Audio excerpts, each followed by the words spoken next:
What's up, people? Just following up one of my Autism Ask Me Anything videos, even though TikTok's about to go away.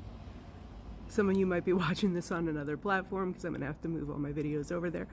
But in response to my Ask Me Anything, my friend Amy asks, so what is the best way to get on the same page? Is it to ask questions rather than make assumptions? So curious. Yes, that is so great. That is so great. That is, yeah. Please ask questions rather than make assumptions. Like, the thing is, like, autism isn't what it looks like. So, like, a lot of people just look at what I'm doing or like my face or something and they think they know what's going on. And then they behave as though they know what's going on. And they do not know what's going on. And, like, I can't tell you how many times people have thought I was, like, furiously angry at them. And it's like, no offense, but I'm actually not thinking about you whatsoever.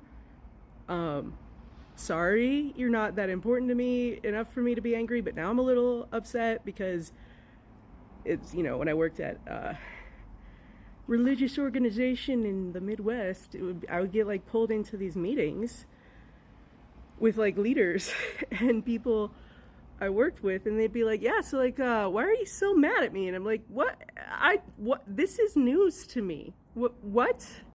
Why does a leader have to be involved? I wasn't aware you thought I was mad at you until now. And now there's like two of you and one of me. What? Like, I'm actually like super chill and happy a lot of the time, even though I've got all like depression and existential whatever most of the time also. Like, it's like a cheerful nihilism, even though I mostly just want to cease being most of the time. Yeah, that somehow works together, don't ask me. But it just goes so much better when people are just, you know, like, hey, clarify with me before you just jump all the way to a conclusion. The worst thing is people who think they know what's going on inside of me. And I don't like being told by people that they understand me. I like it being shown. Like, repeat back to me what I'm saying. Like, demonstrate understanding, because 99 times out of 100, you don't. You think you do. Oh, you're really confident that you do. Not you, Amy, but like person in general. You think you understand. You do not. You just don't. And that's okay. It's okay. But what's not okay is proceeding as though you do when you don't. And what's extra not okay is proceeding as though you do when I tell you, like, the actual thing, and then you're correcting me on like what I'm really thinking or saying, and it's like, well, I'm pretty sure I know what's going on inside me more than anyone besides me. Pretty sure. But that's the autistic experience in a nutshell.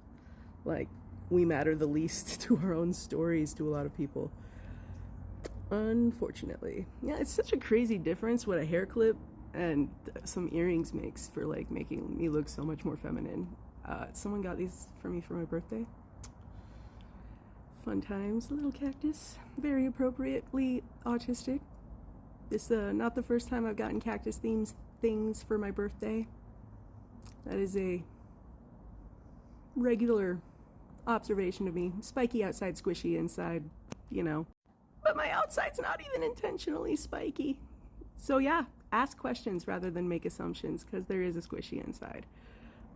And there's this thing I bring up all the time, and I am going to preach it till the day I die: double empathy problem. So a lot of autism research that's out there has been done by people who are not autistic. They're looking at autistic behaviors, and then they are forming conclusions based on what they think is going on, rather than like asking us what's going on inside of us. And they jump to conclusions about our internal state. They do that exact same thing, make assumptions. And there's this guy named Dr. Damien Milton. He is from the University of Kent in the UK. He is an autistic man who researches autism, and he, back in like 2012, 2013 era, came up with this thing called the theory of double empathy, or the double empathy problem. And basically what it says is it's a two-way street. You know, the diagnostic criteria says autistic people lack empathy, but the reality is it's not just on us. The onus is put entirely on us. The burden is put entirely on us to close the empathy gap. But it's like, I'm one autistic person who annoys the hell out of you because I don't make sense to you, and you lose your patience with me because of that. And like, I get it, but also all of the rest of you are that different from me, and I'm not allowed to lose my patience with you. And like, you feel like I'm not empathizing with you because I don't do what you expect from most neurotypical people in a situation, because it doesn't come naturally to me, and I guess wrong a lot of the time. I try, but I get it wrong a lot. And so then people think I just don't care. But it's like, okay, but like I'm one autistic person, and the rest of all y'all are like the majority of what I have to work with. And a lot, I don't feel empathy on my terms a lot of the time, but it's like seen as unreasonable if I ask you to like come over 10% more to what I would prefer in a situation, but I'm expected to come over like 100% to what all y'all would prefer. And like, just think about that for a second. Like, that makes for a frustrating experience of the world, and like a really hostile world for me and my autistic fellows. So just sit with that, and like, consider that maybe it's a two-way street. When people have a very different experience of the world, that, because empathy is like, what I do unto you, what I would want. So like, this thing Amy said right here is what I would want. I want someone to understand me and make sure that I feel understood before jumping to a conclusion or assuming something I might want or need. And I try to do that back. So I ask a lot of questions. People think that when I'm asking questions, I'm interrogating them to try and like undercut them. And I'm not. I'm asking questions because I respect you, and because I want to feel understood and met where I want to be met. And so I want to be able to do that for you. So I'm going to try and get adequate information, because you might say something, I might be able to interpret it 3, 4, 5, 6, 7 ways. And I want to make sure I'm going with the interpretation that is what you intended rather than what I derived from it. And I don't want to just pick from one of the 7 and have a 1 in 7 chance of getting it wrong. I'll just ask you some clarifying questions to try and triangulate what your meaning was, with like how GPSs work with multiple pings, and then you echolocate. So anyways, yes, please ask questions. And please don't take it offensively when I ask you a bunch of questions. I am not trying to undercut you, even though I might come back with some arguments or have some questions that seem to kind of cut to the core of something you're saying. Like, that's me trying to integrate something. If I'm asking questions, I'm engaging with something instead of dismissing it. And that means I value the information. I want to understand it.